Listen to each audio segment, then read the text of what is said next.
नमस्कार, मैं हूं पीएस त्रिपाठी और आप देख रहे हैं हमारा विशेष कार्यक्रम सितारे मारे। आप सभी दर्शकों का इस कार्यक्रम में स्वागत है। आज हम चर्चा करेंगे भीमसेनी एकादशी की। जी, ये निर्जला एकादशी है, इसे कैसे करते हैं, क्यों करते हैं और इसका क्या फायदा होता है, इस पर विस्तार से चर्चा होगी। इसके अलावा आपके फोन कॉल से आप सीधे फोन करके अपने प्रश्न पूछ सकते हैं। हमारा फोन नंबर है 07714008777। अब से आधे घंटे तक लगातार ये फोन लाइन खुली रहेगी और हमें आपके फोन का इंतजार रहेगा। तो चलिए कार्यक्रम की शुरुआत करते हैं, जानते हैं आज का पंचांग।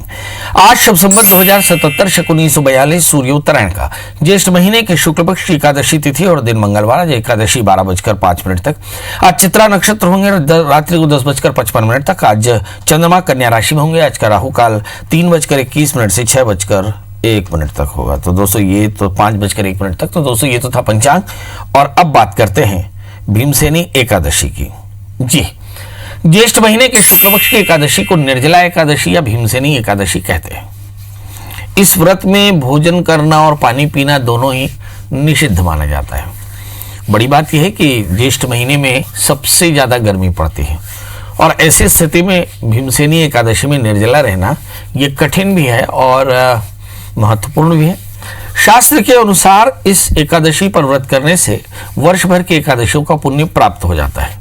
निर्जला एकादशी की सुबह उठकर जल्दी से स्नान करना चाहिए और सबसे पहले शेषशाही भगवान विष्णु की पंचोपचार पूजा करनी चाहिए। हाथ में जल लेकर संकल्प करें कि मैं अमुक नाम वाला, अमुक गोत्र वाला, या वाली अपने सभी कष्टों की निवृत्ति के लिए, भगवान विष्णु की सायुज्यता के लिए आज ये भीमसेनी एकादशी करती हूँ, ऐसा संकल्प करके और फिर मन को शांत करते हुए ओम नमो भगवते वासुदेवाय इस मंत्र जप करें। शाम को पुनः भगवान विष्णु का पूजन करें और रात्रि जागरण भोजन कीर्तन करना चाहिए।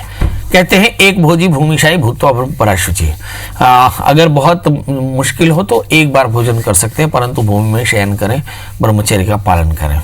और फिर इसके बाद अगले दिन फिर भगवान की पूजा करने के बाद फिर से भगवान विष्णु की पूजा करें। पूजा करके फिर ब्राह्मण की पूजा करें और जल से भरा हुआ कलश और उसके बाद सफ़ेद वस्त्र ढक करके और दक्षिणा सहित, शर्करा सहित ब्राह्मण को संकल्प करें। ऐसा करने से कष्टों की निवृत्ति होती है।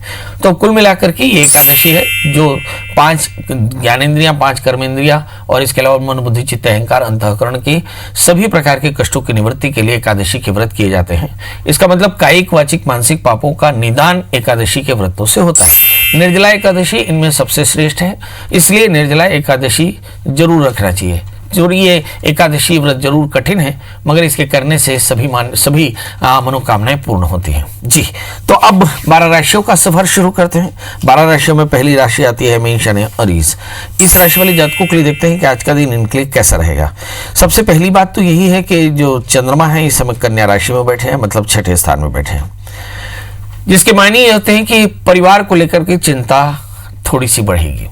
तो वैसे बहुत सहज बात है, इस महामारी में सभी को परिवार की चिंता होगी, थोड़ी शरीर की चिंता होगी, पेट को थोड़ी सी तकलीफ हो सकती है। 11वें स्थान में मंगल, ऊर्जा फिर भी अच्छी है, लाभ की स्थिति फिर भी बनी है। 10वें स्थान में शनि, काम की जगह ठीक है। 3रे स्थान में राहु, थोड़ा सा भरम जरूर बना हुआ है। धन स्थान में सूर्य, बुध के साथ, गुरु के साथ में शुक्र है, शुक्र बैठे हुए हैं। तो इस राशि वाले जातकों के लिए इस समय जो ग्रहों की स्थिति, सूर्य के साथ में शुक्र है, संपत्ति के योग बेहतर होंगे, मगर कहीं रेवेन्यू कम हो सकती है। क्या करना चाहिए? तो सबसे पहले तो वाणी का संयम रखें, चंद्रमा के मंत्र जप करें और कपूर का दान करें तो आज का दिन बेहतर होगा। बात कर लेते हैं दोस्तों वृषभ राशि। लग्न में सूर्य, शुक्र है और इस राशि वाले जातकों के लिए देखते हैं कि जो मंगल है वो 10वें स्थान में है, जिसका मतलब होता है कि आपको अच्छे दोस्तों का साथ मिलेगा। भाग्य स्थान में गुरु के साथ में शनि बैठे हैं, जिसके मायने होते हैं कि भाग्य बली है, अवसर आपको जरूर मिल सकता है। अष्टमेश आपके भाग्य स्थान में है, इसका मतलब ये हुआ कि थोड़ा पानी पीते रहें, यूरिन की थोड़ी सी परेशानी आ सकती है। लग्न में शुक्र बैठे हैं, तनाव थोड़ा सा ज्यादा होगा। तृतीय चंद्रमा कन्या राशि में होकर बैठे, मतलब 5वें स्थान में बैठे, संतान को लेकर चिंता हो सकती है और मन में अनेक प्रकार के विकल्प हो सकते हैं। करना क्या चाहिए? नंबर 1, इन्वेस्टमेंट ना करें। नंबर 2, विकल्पों की निवृत्ति के लिए बड़ों की सलाह लें। नंबर 3, बृहस्पति के मंत्र का जप करें। नंबर 4, बड़ों का आशीष लें और नंबर 5, नारियल और केले तेली का दान करें तो आज का दिन बेहतर होगा। बात कर लेते हैं दोस्तों मिथुन यानी जमुनाई की। इस राशि में हम देखते हैं कि बुध के साथ में राहु पड़े हैं जी। बुध के साथ में राहु के मतलब ये होते हैं कि आप बहुत ज्यादा क्रिएटिव होंगे, थोड़ा सा गुस्सा आ सकता है, गुस्से पर नियंत्रण करना होगा। भाग्य स्थान में पड़े हुए मंगल जो बताते हैं कि रूटीन में काम को लेकर के थोड़े से भागदौड़ ज्यादा रहेगी, मगर आय के कुछ नए संसाधन बन सकते हैं, ये बहुत बड़ी बात है। 8वें स्थान में बृहस्पति पड़े हैं, जिसके दो मतलब होते हैं। एक तो सप्तमेश बृहस्पति जब अष्टम स्थान में हो तो कहीं पार्टनरशिप जैसे एसोसिएशन में थोड़ी से विवाद की संभावनाएं बनती हैं, लाइफ पार्टनर के साथ कन्फ्लिक्ट हो सकता है, या लाइफ पार्टनर की सेहत खराब, या पिता की सेहत खराब, या बॉसेस के साथ रिलेशन आपको बेहतर करने की जिम्मेदारी होगी। तो अब ये देखिए कि इसका निदान क्या हो सकता है। तो देखिए 12वें स्थान में शुक्र, पहले तो खर्च पर कंट्रोल करें, नंबर 2 अपने रिलेशन ठीक रखें, और नंबर 3 अगर लाइफ पार्टनर बीमार हो तो किसी अच्छे डॉक्टर की सलाह जरूर लें, और नंबर 4 शनि का मंत्र जब करें, काले तिल काले उड़द का दान करें तो बेहतर होगा। अब बात कर लेते हैं दोस्तों कर्क यानी कैंसर की। इस राशि वाले जातकों के लिए देखते हैं कि लग्नेश चंद्रमा तीसरे स्थान में बैठे हैं, मतलब थोड़ा सा मन अशांत हो सकता है, फ्लिकर करेगा, बहुत सारे विकल्पों पर विचार करेगा। अब इन दिनों में ऐसा ये भी बहुत संभव है कि बहुत सारे लोगों की नौकरियां छूट गई हैं, अब क्या करना है ये एक परेशानी है, कैसे करना है ये एक परेशानी है। मगर इससे भी थोड़ी बड़ी बात की 12वें स्थान में राहु और बुध एक साथ बैठे हैं, खर्च जरूरत से ज्यादा है, और एकादशी शुक्र अपने स्थान पर बैठे हैं। शुक्र की ये प्लेसमेंट आमतौर पर खर्च में तकलीफ देती है, मतलब कमाई थोड़ी सी कम होती है, ये एक परेशानी, पर ये भी एक सार्वभौमिक परेशानी है। इसको मिल बैठ करके और तय किए जा सकते हैं, खर्च पर थोड़ा सा कंट्रोल करें। 7वें स्थान में शनि, अच्छे दोस्तों के कारण आपको अच्छा सहयोग मिलेगा, मगर 8वें स्थान में मंगल है, संतान को लेकर के थोड़ी चिंता हो सकती है, पेट में तकलीफ हो सकती है, आहार का संयम रखने की जरूरत पड़ेगी। क्या करें? कर्क राशि वाले जातकों के लिए 3 बातें। नंबर 1 बुध के मंत्र का जप करें, और साथ में हरी धूप का दान करें, हरी मूंग का दान करें, गणपति का पूजन करें तो आज का दिन बेहतर होगा। बात कर लेते हैं दोस्तों सिंह यानी लियो की। इस राशि वाले जातकों के लिए देखते हैं कि लग्नेश सूर्य हैं और ये दशम स्थान में बैठे हैं, जिसका साफ मतलब ये होता है कि भाई कहीं काम को लेकर के बहुत ज्यादा कंसर्न होंगे, वो होना भी चाहिए। इस समय अगर हम 11वें स्थान में बुध और राहु को देखें, आय की स्थिति बेहतर होती है। 5वें स्थान में केतु, संतान को लेकर कुछ अच्छी खबरें मिलती हैं। 7वें स्थान में मंगल है, कुछ अच्छे फ्रेंड्स मिलते हैं, और सप्तमी शनि 6ठे स्थान में। इसके बाद भी लाइफ पार्टनर की सेहत का ध्यान रखना होगा। जिन्हें कमर का दर्द आमतौर पे रहता है, उन्हें भी कमर का दर्द इस समय शुरू हो सकता है, क्योंकि सप्तमी 6ठे स्थान में है। मुझे से लगता है पार्टनर्स या एसोसिएट्स के साथ में या सबऑर्डिनेट्स के साथ में आपको रिलेशन बेहतर रखने की जरूरत पड़ेगी। क्या करना चाहिए? इस राशि वाले जातकों के लिए सलाह 1 कि केतु के मंत्र का जप करें, गाय और कुत्ते को आहार दें तो आज का दिन बेहतर होगा। बात कर लेते हैं दोस्तों कन्या यानी वर्गो यानी मेरी राशि की। इस राशि वाले जातकों के लिए देखते हैं कि आज का दिन उनके लिए कैसा। तो सबसे पहली बात तो यह है कि लग्नेश बुध है, लग्नेश बुध राहु के साथ में दशम स्थान में है, काम को लेकर बहुत ज्यादा कंसर्न होंगे, मतलब चिंता होगी। अब मंगल की स्थिति देखिए, मंगल 6ठे स्थान में है। मुझे से लगता है कि मन थोड़ा सा अशांत हो सकता है, व्यग्रता बढ़ सकती है, तनाव ज्यादा होगा, परिवार को लेकर थोड़ी चिंता हो सकती है। अष्टमेश जो है 6ठे स्थान में है, कमर का दर्द या ऋण रोग व्याधि शत्रुता की थोड़ी परवाह ज्यादा हो सकती है। इस राशि वाले जातकों के लिए हम सूर्य और शुक्र की स्थिति देखें। मिथुन राशि में, वृषभ राशि में पड़े हुए सूर्य शुक्र जो बताते हैं कि भाग्य स्थान में पड़े हुए सूर्य शुक्र अवसर आपको फिर भी देंगे। क्या करना चाहिए? राहु के मंत्र जप करें, सूक्ष्म जीवों को आहार दें, भगवान शिव का अभिषेक करें तो आज का दिन बेहतर होगा। बात कर लेते हैं दोस्तों तुला यानी लिब्रा की। इस राशि वाले जातकों के लिए देखते हैं कि चूंकि लग्नेश शुक्र अष्टम स्थान में बैठे हैं तो निश्चित तौर पर काम को लेकर के थोड़ी चिंता होती है, रूटीन में थोड़ा सा प्रेशर होता है, क्योंकि एकादशी सूर्य अष्टम स्थान में। कुछ लोगों को आंखों में थोड़ी सी तकलीफ हो सकती है, स्किन की प्रॉब्लम हो सकती है, ड्राई स्किन की प्रॉब्लम हो सकती है, थोड़ा डॉक्टर की सलाह में रहें अगर ज्यादा परेशानी हो। इस राशि वाली जातकों के लिए हम देखते हैं कि भाग्य स्थान में पड़े हुए बुध और राहु जो बताते हैं कि यस अपॉर्चुनिटी है, मगर लगातार उलझने होंगी। 30 स्थान में केतु, यात्रा करते समय सावधान रहने की जरूरत पड़ेगी। इस समय कुंभ राशि में पड़े हुए मंगल बताते हैं कि कहीं संपत्ति को लेकर के थोड़े चिंतित हो सकते हैं। सप्तमेश आपके पंचम स्थान में है, लाइफ पार्टनर के साथ कुछ अच्छा काम कर सकते हैं। क्या करना चाहिए? भगवान सूर्य को अर्घ्य दें, आदित्य हृदय स्तोत्र का पाठ करें और पंजीरी का दान करें तो आज का दिन बेहतर होगा। बात कर लेते हैं दोस्तों वृश्चिक यानी स्कॉर्पियो। इस राशि वाले जातकों के लिए देखते हैं कि आपके लॉजिक बहुत अच्छे हैं। देखिए लग्नेश मंगल है, इस समय कुंभ राशि में होकर के बैठे 5वें 4थे स्थान में, तो सामाजिक प्रतिष्ठा फिर भी रहेगी, मगर 8वें स्थान में बुध के साथ में राहु है, मतलब काफी ज्यादा तनाव हो सकता है, प्रेशर बहुत ज्यादा होगा और मुझे से लगता है अपने लोग आपसे नाराज हो सकते हैं। जी अपने लोग आपसे नाराज हो सकते हैं। सातवें स्थान में सूर्य के साथ में शुक्र है। सब कुछ के बाद में भी कुछ अच्छे दोस्त आपको हमेशा संभाल कर रखेंगे। बहरहाल बुध और राहु की स्थिति देखें तो अष्टमेश बुध अष्टम स्थान में है, तो बेवजह की विवादों से अपने आप को बचाकर चलना होगा। वर्कलोड थोड़ा सा ज्यादा होगा, तो करना क्या चाहिए इस राशि वाले जातकों के लिए देखते हैं कि सामाजिक का सरोकार तो आप रखें, साथ में भगवान गणपति का पूजन करें, गणपति के धनुशीष का पाठ करें, हरी मूंग का दान करें, तो आज का दिन बेहतर होगा। अब बात कर लेते हैं दोस्तों धनु यानी सेजिटेरियंस की। इस राशि वाले जातकों के लिए देखते हैं कि लग्नेश बृहस्पति धन स्थान में, और इसके अलावा हम मंगल देखते हैं तीसरे स्थान में। थोड़े से इम्पेशेंट हो सकते हैं, संपत्ति का योग बेहतर होगा।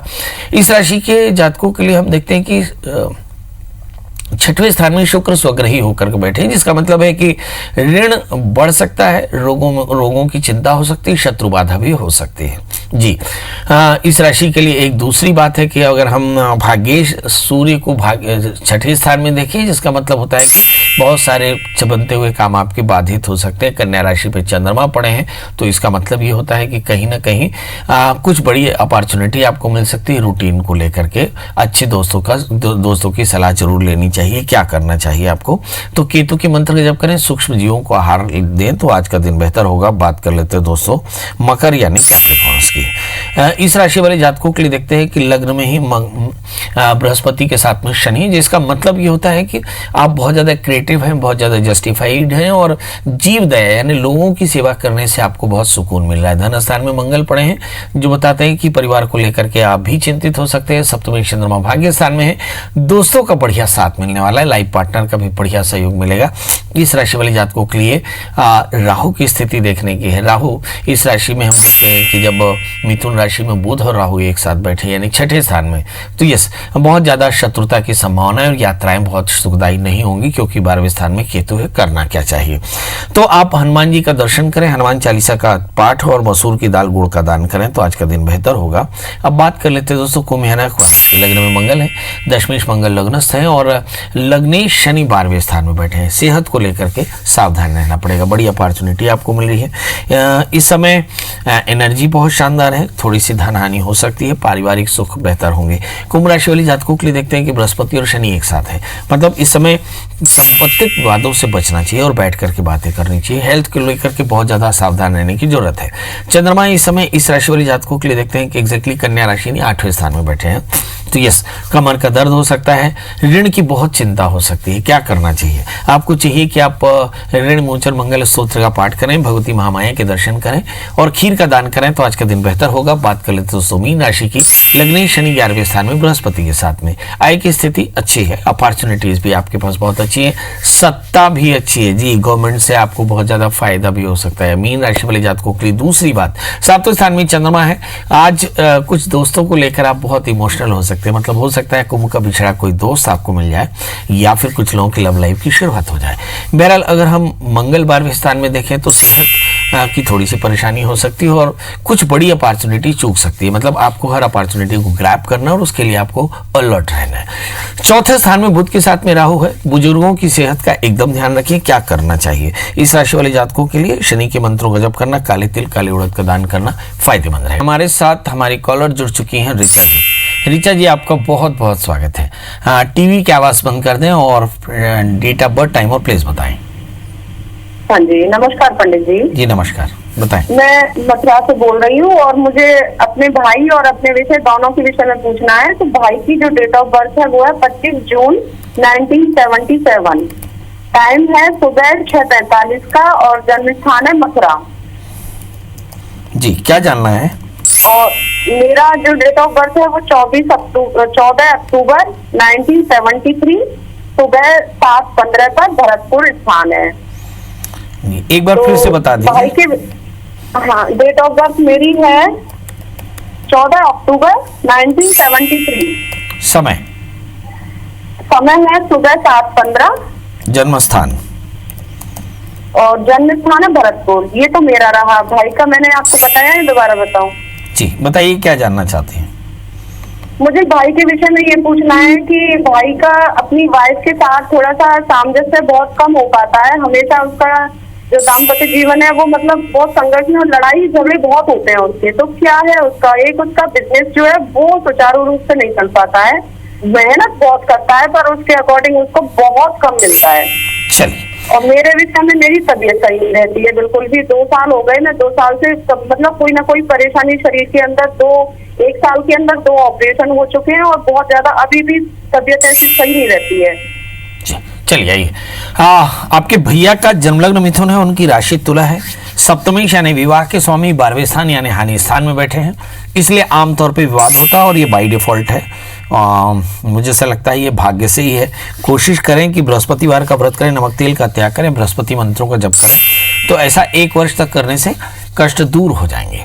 जहाँ तक सवाल करियर का है, मुझे ऐसा लगता है जुलाई 2020 के बाद में कुछ बड़ा परिवर्तन आने वाला है और इस परिवर्तन को हम बहुत अच्छा तो नहीं मान सकते, मगर यस, सर्वाइवल बहुत इजी हो जाएगा क्योंकि केतु इनके दशम स्थान में है। फिर इसके बाद शुक्र की जब दशा चलेगी तो थोड़ा सा सावधान होना होगा। मतलब जुलाई 2021 से लेकर 2024 तक ये जो समय रहेगा, इसमें जरूर थोड़ी सी चिंता करने की बात है। उस समय दुर्गा सप्तशती के 9 पाठ कराइएगा तो ठीक रहेगा। कुल मिलाकर के बुध की शनि में शुक्र का अंतर चलेगा 2021 से 24, तो ये देखने की जरूरत है। शनि की अंतरदशाओं में आमतौर पे पति पत्नी में विवाद हो सकते हैं क्योंकि ये एक तरह का स्पिरिचुअल प्लैनेट है। तो गुरुवार का व्रत करते रहें, हल्दी नारियल का दान करते रहें, बृहस्पति के मंत्रों को जप करें तो सब ठीक होगा। अब बात कर लेते हैं आपकी लगातार सेहत खराब रहती है। उसकी एक वजह है आपका जन्मलग्न तुला, आपकी राशि मेष है, तीसरे स्थान में राहु है, तो मुझे से लगता है आमतौर पे इमोशनल प्रेशर आपके ऊपर में बहुत ज़्यादा रहता है। वर्ष 2014 से 17 इस समय मेटाबॉलिक प्रॉब्लम आया, यही सस्टेन कर रहा है और मुझे ऐसा लगता है कि दिसंबर 2020 तक थोड़ी बहुत परेशानियां इस तरह की लगी रह सकती हैं। एक आधा सर्जरी हो सकती है क्योंकि दिसंबर 2020 तक लगातार मंगल के अंतर्दशा है। राहु में मंगल का अंतर ही 18 वर्ष का समय समाप्त हो जाएगा और जब बृहस्पति की दशा चलेगी तो आपको काफ़ी रिलैक्स फील होगा। मगर बाई डिफॉल्ट रोगेश आपके चौथे स्थान में है। पेट की तकलीफ, पेट, लिवर, एब्डोमेन, ओवरी, ये इन जगहों पे जो मिडिल एब्डोमेन का जो पार्ट है, इसमें थोड़ी बहुत परेशानियां हो सकती हैं। समय समय पर बृहस्पति के मंत्रों का जप करके हल्दी का दान करने की आदत डाल दें। 9 गांठ हल्दी या 1 आधा नारियल हर गुरुवार को दक्षिणा सहित किसी जरूरतमंद को दान कर दें तो इससे काफ़ी हद तक परेशानियां दूर होंगी। जी, हमारे साथ अगले कॉलर हैं रुचि जी की बात नहीं हो पा रही है। आज हम नीता जी आप जी हेलो, नमस्कार पंडित जी। जी नमस्कार। मैं अपने बहन से पूछना चाहती हूँ। आप अच्छी जगह सिग्नल पे आ जाइए, मुझे से लगता है आप सिग्नल पे नहीं है। जी, मैं अपने बहन के बेटे के लिए पूछना चाहती हूँ। उनकी जन्म तारीख? जी 29 नवंबर 71 और समय? 4:28 सुबह का है। जन्म स्थान? राजस्थान, जयपुर। जयपुर जी, बताइए क्या जानना चाहती है? तो उनको ये है, उसकी शादी खत्म हो गई है, कानूनी तौर से नहीं हुई। उसकी 6 साल की बेटी है, उसकी वाइफ उसको भी ले गई है, सब सामान ले गई है। लड़ाई झगड़ा, काम उसका बंद है बिल्कुल, एडवर्टाइजिंग रिलेटेड काम करता है। तो उसकी गाड़ी लाइन से आएगी पंडित जी, बेटी उसकी मिल जाए बस। चलिए, बड़ा प्रश्न है। आमतौर पे हम अपने दर्शकों को ये बताने की भरपूर चेष्टा करते हैं कि जब किसी जातक का सप्तमेश शनि जैसे ग्रहों से आक्रांत हो जाए तो पोस्ट मैरिटल, प्री मैरिटल और मैरिटल बना शादी से पहले, शादी के वक्त और शादी के बाद काफ़ी ज़्यादा व्यवधान आ सकते हैं। आपके भाई की वही दशा चल रही है, मंगल की महादशा में मंगल का अंतर चल रहा था और ये परिस्थितियाँ उत्पन्न हुई हैं। मुझे ऐसा लगता है कि अब शादी तो ये सस्टेन नहीं हो सकती, मगर अगर फिर से शादी करनी हो तो शादी से पहले एक छोटा सा अर्क विवाह करा लें। अर्क विवाह शनिवार, रविवार या हस्त नक्षत्र में कराया जाने वाला काम है, जिसके लिए कर्मठ गुरु जैसे ग्रंथों का अनुसरण किया जा सकता है। दूसरा प्रश्न, इनकी मैरिटल लाइफ क्या सेटल होगी? जब कभी भी सप्तमेश बाई डिफॉल्ट शनि जैसे ग्रहों से आक्रांत हो जाए तो मैरिटल लाइफ में काफ़ी कॉन्फ्लिक्ट हो सकते हैं, मतलब आने वाले दिनों में भी इस तरह की परेशानियां बन सकती हैं। नंबर 3, इस समय आर्थिक स्थिति भी बहुत अच्छी नहीं, सेल्स में रहे, एडवर्टाइजिंग में, मगर इस समय परेशानी है। जी, निश्चित तौर पर रहेगी। आने वाले 1 वर्ष तक लगातार वो परेशान रह सकते हैं। समाधान क्या है? तो शादी के लिए अर्क विवाह कराएं यदि फिर से विवाह करना हो, और अपने फाइनेंशियल स्टेबिलिटी के लिए उन्हें चाहिए कि वो बुधवार का व्रत करें और भगवान लक्ष्मी नारायण की पूजा करें। हो सके तो पूर्णिमा में सत्यनारायण की व्रत करने का नियम बना लें। इसे करने से उनकी आर्थिक परिस्थितियां बेहतर होंगी। एक 4 कैरेट का ओपेल और 4 कैरेट का ओनेक्स, इन्हें क्रमशः अनामिका और कनिष्ठिका में पहनना चाहिए। तो अब आपसे विदा लेने का समय।